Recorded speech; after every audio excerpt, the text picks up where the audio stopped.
sentido, vamos, al llegar realmente aquí, a Ponferrada, entre Ponferrada, etc., nosotros echábamos a esa vía hacia la izquierda y daba la vuelta ya por detrás, no por el puerto que hay actualmente.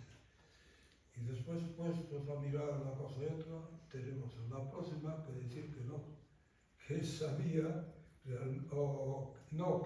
perdón, estamos al revés, no que iba directamente, ¿veis? Ahí, por eso, sino que en la que a partir de aquel punto va por el otro lado.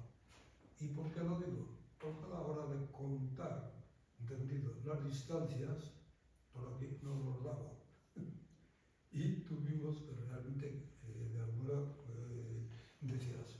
Bien, esto es lo que quería decir en general